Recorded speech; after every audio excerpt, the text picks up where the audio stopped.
Hi viewers, Purple Celery here. Welcome back to my channel.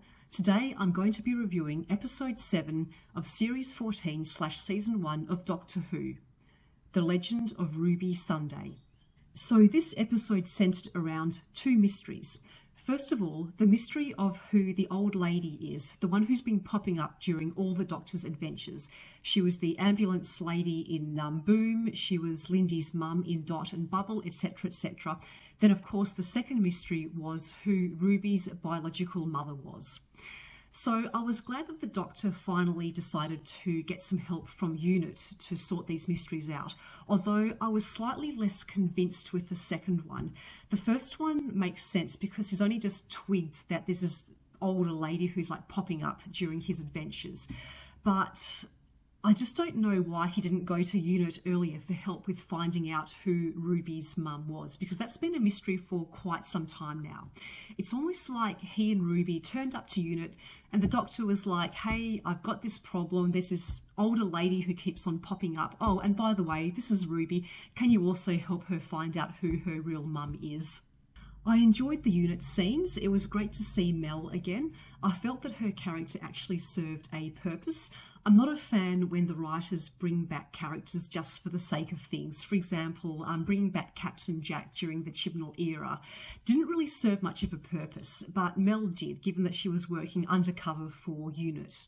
I was a bit divided about Rose. I feel that Rose is a little bit too young to be working for UNIT, because isn't she 15 or 16 or something? Unless she's some kind of genius or has some kind of a special skill or talent or whatever. I did twig that Harriet may have been a bad guy just through her mannerisms or something like that.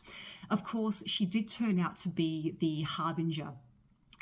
Which made me wonder, how did she get past UNIT security checks? I mean, surely they realised that her initial H and then her surname Harbinger spelled out Harbinger. And I just felt, come on guys, didn't that, raise any red flags? So moving on to the big bad, that was Sutekh. Now, the name probably won't mean much to newer viewers, but older Doctor Who viewers might recognise Sutekh as the main villain from the 1970 serial, The Pyramids of Mars. Now, I confess I was way too young, not even born when that serial was made, so I had to go back and read the synopsis. So it turns out, just checking notes here, that Sutekh was an ancient Egyptian god. He was a bit of a paranoid Peter in the sense that he wanted to destroy all life form in case that life form rose up against him and destroyed him. He is also a very patient god, hence the nickname The One Who Waits. It's also interesting that Russell T Davies chose to bring him back, him being a god, thus leaning more into the whole fantasy, mythic elements that the show has explored more this season, as opposed to the more sci-tech basis that the show is normally grounded in. So it looks like we have a gang here led by Sutekh. Other members include Susan Triad, the Maestro, the Celestial Toy Maker, possibly Mrs. Flood, Ruby and Carla's neighbour, because in those scenes with Ruby's Nan, she clearly seemed to know what was going on when she said there's a storm coming. Incidentally, boo for her for being so mean towards poor Sherry and not making Sherry a cup of tea. I mean, come on, that's just rude. I do worry, though, that the name Sutekh will be essentially meaningless to newer viewers. They might be scared by the appearance of Sutekh, but I feel like the whole reference and the whole impact is just going to go over the heads of people who haven't seen the Pyramids of Mars and or don't know about Sutekh. Speaking of which, this was quite a terrifying episode in the last few scenes.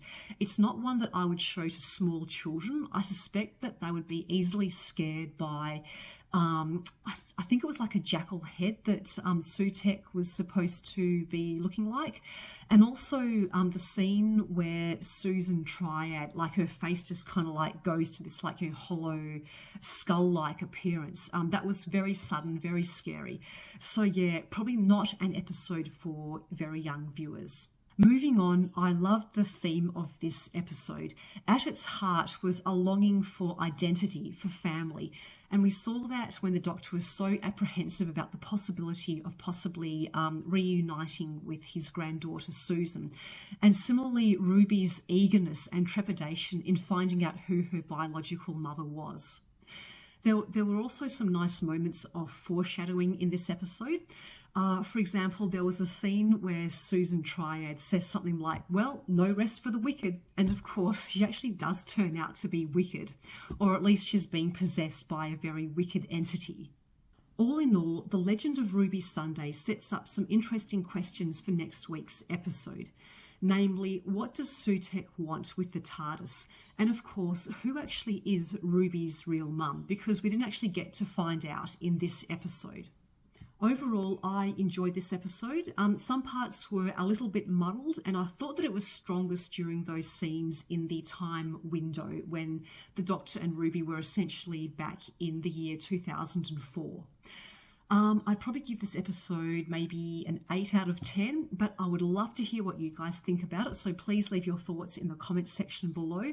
Please give this video a like and subscribe to my channel if you haven't done so already. And I will see everybody next week when I review the final episode in this season. It's come up really, really quickly, Empire of Death. So thanks always for watching and see you soon.